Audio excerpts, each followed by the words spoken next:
Have you ever stopped to think about how the words we speak, especially when we say them with real intention, can actually feel like a form of spiritual protection? It's an idea you find in so many traditions. So today, we're going to gently take apart a specific set of morning prayers from the Islamic tradition, prayers designed to bring a real sense of peace and security to your entire day. So how can simple words, just sounds we make, give us a feeling of safety and inner calm? It's a beautiful question, and it's exactly what we're diving into. We're going to look at a traditional morning practice to really understand the power packed into these spoken prayers. All right, here's our game plan. We're going to start with the scriptural roots of these prayers. Where do they come from? Then, we'll see how they build this active shield of protection. After that, we'll shift to fostering an attitude of gratitude, which then leads to this incredible peace that comes from submission. And finally, we'll tie it all together to see how it becomes this complete daily practice, a kind of fortress of faith to start your day off right. Any strong building needs a solid foundation, right? Well, a spiritual practice is no different. This one starts by grounding the whole thing in key verses from the Quran. This really sets the stage with a clear sense of purpose. So the practice kicks off, not with asking for something, but with a powerful declaration. It starts with Al-Fatiha, the very first chapter of the Quran, often called the essence of the entire book. And then there's Ayatul Kursi, the verse of the throne, which is this incredible description of God's mercy, His absolute power, and His knowledge that covers everything. This is literally the bedrock for everything that follows. And this one line, right from Al-Fatiha, just nails the central theme. It defines the relationship right from the get-go, a direct, powerful statement of exclusive worship and complete reliance. Everything else we're going to talk about is built on top of this one core idea. Okay, so after laying that foundation, the recitation adds what are known as the 3 Quls. The word Qul in Arabic literally means say. So these are like direct commands to seek refuge in God. You could almost think of them as specific, powerful tools for protection against different kinds of harm.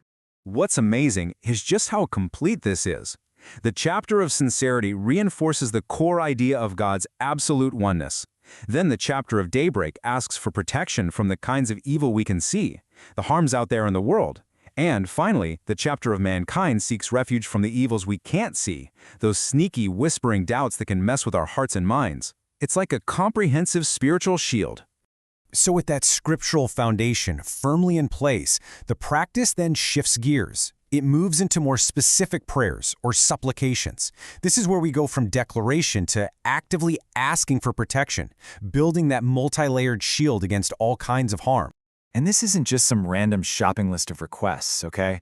There's a really clear 3-step strategy going on here. First, the prayers deal with our own internal weaknesses.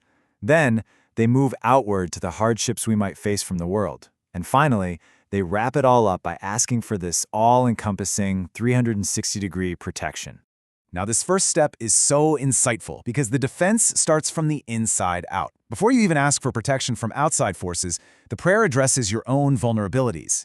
Things like laziness, the weakness of old age, that nagging worry or deep sadness. It's all about strengthening yourself first. Okay, so once the internal stuff is addressed, the focus shifts outward. This second layer is about seeking protection from external troubles. And this includes spiritual dangers like losing your faith, real-world hardships like poverty, and even metaphysical fears, like what's known in the tradition as the punishment of the grave, a sort of trial after death. And this prayer, wow, this is basically the grand finale of that 3-step strategy. The imagery is just so powerful, isn't it? It's a plea for total, seamless protection from every single direction you can imagine, front, back, left, right, above, and even from surprise attacks from below. It's asking for complete divine security, leaving no spot unguarded. Now, a fortress isn't just about keeping bad things out. It's also about appreciating the good things that are already safe inside. So the next part of this recitation makes this beautiful shift in focus. It moves from being defensive to being profoundly grateful, and acknowledging where all our blessings really come from. The day starts with this simple but really profound statement. Before asking for anything else, there's this moment to just pause and recognize the reality of the situation, that all power and all praise belong to God. It's a way of centering yourself and kicking off the day with humility and thankfulness. This is such a core part of the practice, attributing all the good stuff to its true source. The prayer states that any blessing you have or that anyone else in the entire world has is a direct gift from God. It's a simple thought, but it's designed to just dismantle your ego and grow a deep, real sense of gratitude. And you can see this amazing balance at work here. On one side, you have this defensive act of seeking protection from things you're afraid of, but on the other, you have this proactive move of expressing gratitude for what you already have. The recitation weaves these two together perfectly, creating a spiritual state that's both strong and thankful.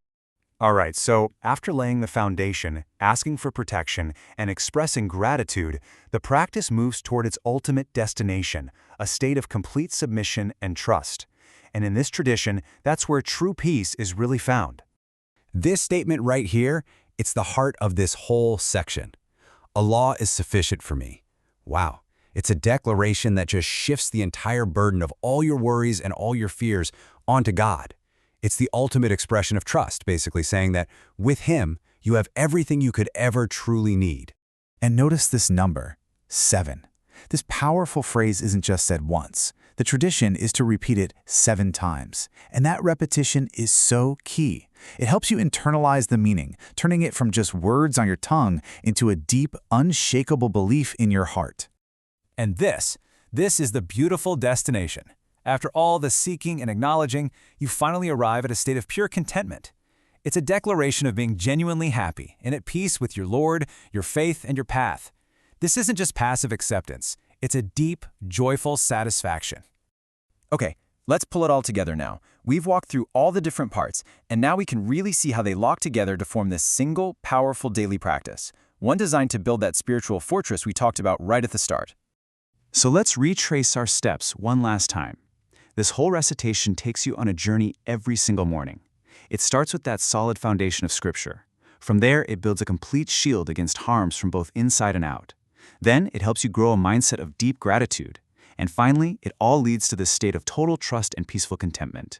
The whole process is designed to take that feeling of vulnerability we all have and transform it, step by step, into real spiritual strength. And that leaves us with one last question to think about. In our crazy modern lives, right, filled with constant notifications and endless demands, what role could a structured daily practice like this actually play? What does it really mean for us today to build a fortress of faith in this world?